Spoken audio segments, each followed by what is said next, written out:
सांप की बांबी में हाथ डाला है अहिल्या ने, जहर तो मिलेगा ही। नमस्कार दोस्तों, स्वागत करती हूँ आपका आपके अपने चैनल हंग्री स्पिरिट्स में। हंग्री स्पिरिट्स देख रहे सारे दर्शकों का मैं अंजू शर्मा दिल से स्वागत करती हूँ। तो ये डायलॉग द्वारका को हमने देखा है बोलते हुए नए प्रोमो में, जिसमें सीताबाई से उनकी बात हो रही है और वो बता रही है कि अहिल्या का क्या हश्र होने वाला है इस दरबार में, जिसमें हमेशा अहिल्या की जीत हुई है।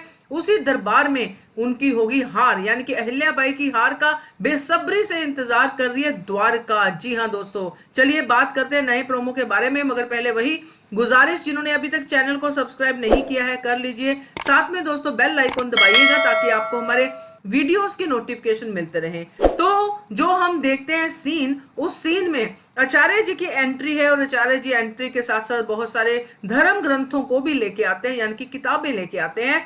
और उसको देख के सारे जो दरबार में बैठे हैं लोग वो थोड़े से घबराए हुए दिखते हैं कि ये क्या, अब तो ये बहुत बड़ा होने वाला है, जो मुद्दा है बड़ा होने वाला है। पहले ही इतना सब हो चुका है, जनता में क्या आक्रोश चल रहा है, क्योंकि आचार्य जी ने जिस तरह से ये बात फैलाई है कि विधवा विवाह होगा तो सर्वनाश हो जाएगा। अब वो वही चीज जो है वहां पे जो है ग्रंथों के जरिए वो सिद्ध करना चाहते हैं। अब यहाँ पे सवाल तो ये भी आता है दोस्तों कि आचार्य जी हैं, नेचुरली पढ़े लिखे हैं, बहुत ज्यादा ज्ञान अर्जित किया है उन्होंने, तो ज्ञान तो दिमाग में होना चाहिए, उनके एक्शंस में होना चाहिए, मगर ज्ञान के लिए उनको पुस्तकों का सहारा लेना पड़ रहा है। वो पुस्तकों को साथ में लेके आए हैं। दूसरी तरफ हम अहिल्याबाई को देखते हैं, जिसने रात दिन एक करके पूरे ज्ञान को रिवाइज किया है। जैसे कि मल्हार राव होलकर साहिब के साथ उनका सीन हुआ था, जो उनके ख्यालों में आए थे, उन्होंने कहा था कि यही तुम्हारा पक्कम पक्का दोस्त जो धर्म ग्रंथ है, उपनिषद है, यही तुम्हारे काम आएंगे अहिल्या, इनको पढ़ो।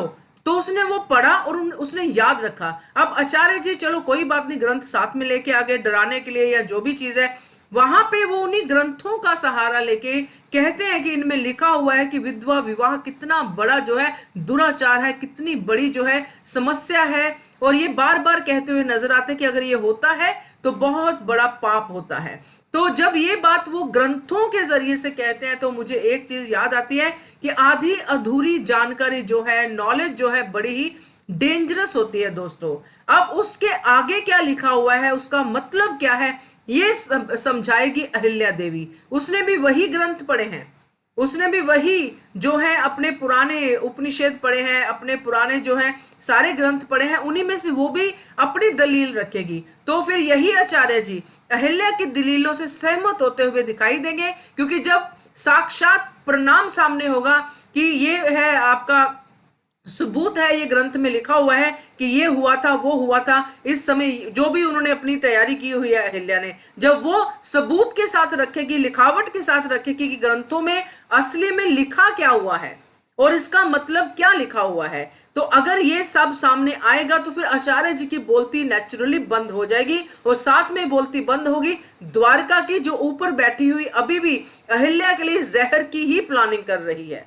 तो ये जो उसने कहा है कि जहर तो मिलेगा ही अहिल्या को, तो ये बात तो बिल्कुल सही होगी, जहर तो निकलेगा इस पूरे के पूरे उसमें से, मगर मिलेगा द्वारका एंड उसकी पार्टी को, क्योंकि ये जहर उसी ने बीजा है, इसका परिणाम भी उसी को मिलेगा। क्योंकि ये डायलॉग अहिल्या पे नहीं, खुद उसके ऊपर लागू होता है कि जो सांप की बरनी में हाथ डाला है, जहर तो मिलेगा ही। अहिल्या को बोला है वहां पे द्वारका को लगा लो, तो साक्षात हो जाएगा, सामने आ जाएगा कि कौन है इस जहर का हकदार। तो नए प्रोमो में से यही आया है दोस्तों, तो यही मैं आपसे शेयर करना चाहती थी।